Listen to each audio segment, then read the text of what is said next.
Mamá, el abuelo me dejó toda su fortuna a mí ahí. La voz de mi hija, Clara, sonaba triunfante al otro lado del teléfono. Mi corazón se hundió. Sabía que mi padre, con su mente ya nublada por la edad, era vulnerable a la manipulación. Y Clara, mi propia hija, a quien crié para ser honesta y compasiva, parecía haber perdido el rumbo por completo. Verás, mi padre, don Julián, había construido un pequeño imperio desde cero. Era un hombre de principios, trabajador y justo. Su testamento original, redactado hace años, dividía su patrimonio equitativamente entre sus nietos, a mi hija Clara y mi sobrino Mateo. Mateo era un joven de oro. Trabajaba duro en la granja familiar y cuidaba del abuelo día y noche. Clara, en cambio, vivía en la ciudad, absorta en un mundo de lujos y apariencias que apenas podía permitirse. Sus visitas al abuelo eran breves y siempre terminaban con una petición de dinero. Me preocupaba que la codicia de Clara la estuviera consumiendo. Intenté hablar con ella, recordarle los valores que le habíamos inculcado. Mamá, no entiendes. Es mi oportunidad de tener la vida que merezco, me respondía, esquivando mis preocupaciones. El día que el abuelo falleció, el dolor fue inmenso, pero a ese dolor se sumó la traición. El abogado de la familia nos convocó para la lectura del testamento. Nos informó que había un cambio reciente, una última voluntad firmada apenas unas semanas antes de su muerte. En ella, mi padre le dejaba absolutamente todo a Clara: la casa, las tierras, los ahorros, todo. A Mateo estaba destrozado, no por el dinero, sino por el gesto. Se sentía borrado, como si todos sus años de dedicación no hubieran significado nada. Yo estaba furiosa, pero también profundamente triste. ¿Cómo pudo mi hija hacerle esto a su propio primo, a su abuelo? Clara, por su parte, no mostraba ni una pizca de remordimiento. Ya estaba haciendo planes: vender la casa, comprarse un apartamento de lujo, viajar por el mundo. No paraba de hablar de su nueva vida, de cómo por fin iba a ser alguien. Intenté razonar con ella, apelar a su conciencia. Clara, el abuelo no estaba en su sano juicio. Mateo se merece la mitad. Él se lo ganó con su sudor, pero ella no escuchaba. Mamá, deja de ser tan ingenua. El abuelo sabía lo que hacía. Me quería más a mí. Es simple. Firmó los papeles. Es legal.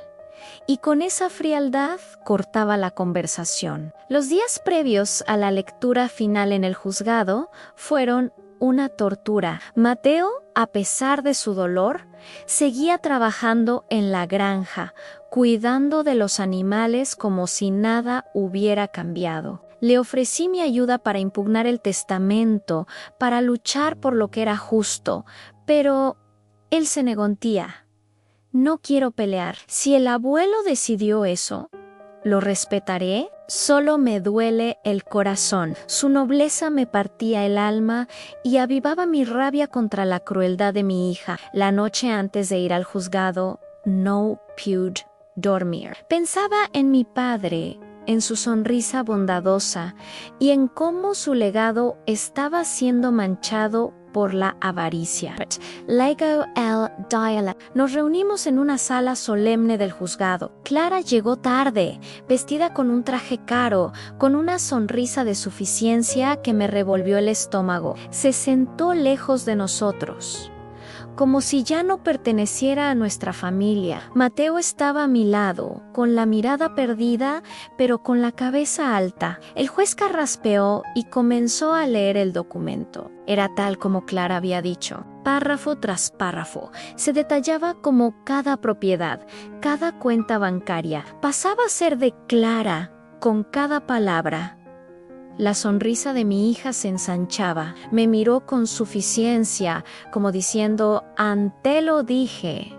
Sentí una oleada de impotencia. Pensé que todo estaba perdido. Mi padre, mi pobre padre, había sido engañado y su verdadera voluntad, su sentido de la justicia, se había esfumado. Miré a Mateo, quien simplemente cerró los ojos resignado. El juez terminó de leer la lista de bienes y hizo una pausa. Clara se removió en su asiento, impaciente porque todo terminara para poder ir a celebrar su victoria. Y entonces el juez continuó, y ahora la cláusula final, añadida a mano por el propio don Julián el mismo día que firmó este testamento. El silencio en la sala era absoluto.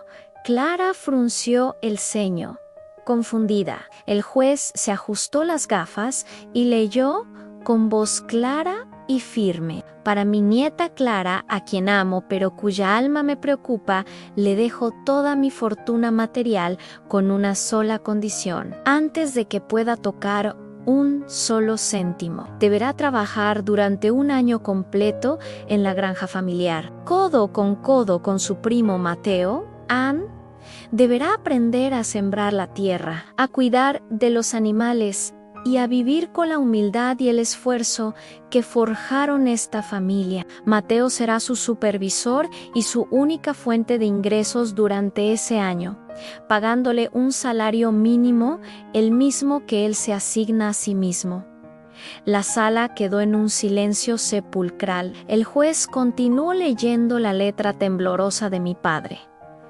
Si Clara se niega a cumplir esta condición, o si abandona el trabajo antes de que se cumpla el año, este testamento quedará anulado por completo y se procederá a ejecutar mi testamento anterior, en el que toda mi herencia se divide a partes iguales entre mis dos queridos nietos, Clara y Mateo. A la cara de Clara pasó del triunfo a la incredulidad y luego a la furia más absoluta. Esto es ridículo.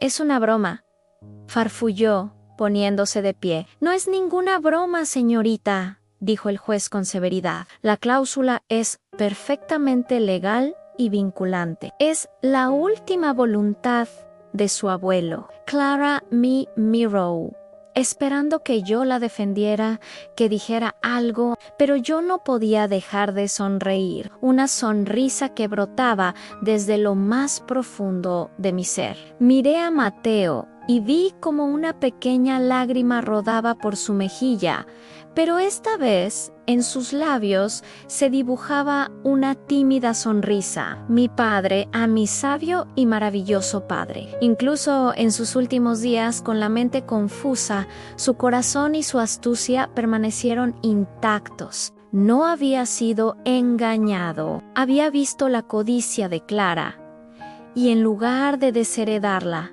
le había dado la lección más importante de su vida. No le estaba negando la fortuna, le estaba dando la oportunidad de ganársela de verdad, de reencontrarse con sus raíces, con el valor del trabajo y quizás consigo misma. Clara salió furiosa del juzgado, gritando que iba a impugnar, que era una humillación. Pero ambos sabíamos que no tenía ninguna posibilidad. La decisión era suya.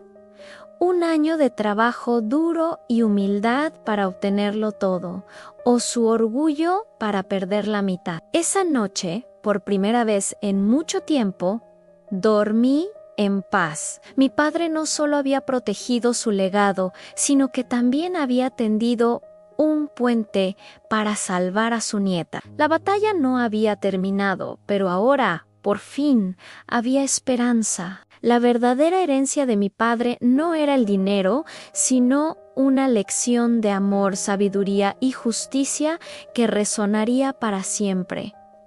Gracias por acompañarme en esta historia tan personal. A veces, las mayores victorias no vienen de ganar una discusión, sino de ver cómo la sabiduría de nuestros mayores nos guía incluso cuando ya no están. Si te ha gustado, no olvides darle a me gusta, suscribirte y compartirlo. Nos vemos en el próximo video.